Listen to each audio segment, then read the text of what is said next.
আপনাদের সাথে আমি এতবার চিতই পিঠার পারফেক্ট রেসিপি শেয়ার করছি, এরপরও খালি কমেন্ট করেন আপু আপনাদের চিতই পিঠা হয় না, ফোলে না, আরও কত কত কথা।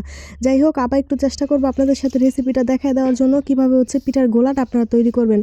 মেন কিন্তু এই পিঠার গোলাটাই, এইখানে যদি ঠিকঠাক মতো না হয় তাইলেই হচ্ছে ঝামেলাটা লাগে। আম্মু হচ্ছে এখানে আতপ চালের গুঁড়ি নিয়ে নিছে, আপনারা চাইলে যে কোনো চাল দিয়ে করতে পারেন, এখানে সিদ্ধ চালও ইউজ করতে পারেন, কোনো সমস্যা নেই।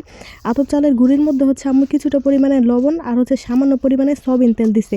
সয়াবিন তেল আর লবণ দিয়ে গুঁড়িটা খুব ভালোভাবে মাখাই নিছে। তারপরে এখানে একদম নর্মাল যে পানি আছে নর্মাল পানি দিছে, নর্মাল পানি দিয়ে গুঁড়িটা হচ্ছে খুব সুন্দরভাবে মথে রাখছে। মথে হচ্ছে এখানে আম্মু হচ্ছে আধা ঘন্টার মতো রেখে দিছে। আর দাদি এসে এখানে একটু পাকামো করে ফেলছে, আমি ভিডিও করার আগে এখানে ফুটন্ত গরম পানি দিয়ে দিছে, নয়তো আপনাদের হচ্ছে সুন্দরভাবে দেখাইতে পারতাম। যাই হোক, দেখানোর কিছু না, আমি বলে দিলাম। এখানে হচ্ছে একদম ফুটন্ত যে গরম পানিটা, ওই গরম পানি দিয়ে গোলাটা করছে। আর গোলাটা আপনারা দেখলে বুঝতে পারবেন এখানে গোলাটার ঘনত্ব ঠিক কেমন।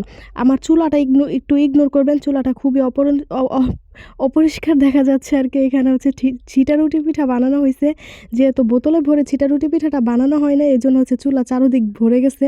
চুলাটা ইগনোর করেন। এই যে দেখেন কি সুন্দর হয়েছে পিঠাগুলো, মাশাআল্লাহ কত সুন্দর ফুলছে। আপনাদের গোলাটা পারফেক্ট হইলে আলহামদুলিল্লাহ চিতই পিঠাও পারফেক্ট হবে। আরও যদি কোনো প্রশ্ন থাকে অবশ্যই কমেন্ট করতে পারেন, আমি চেষ্টা করবো আপনাদের সকল প্রশ্নের উত্তর দেওয়ার। যাই হোক, ভিডিওটি ভালো লাগলে শেয়ার করে দিবেন। আল্লাহ হাফেজ।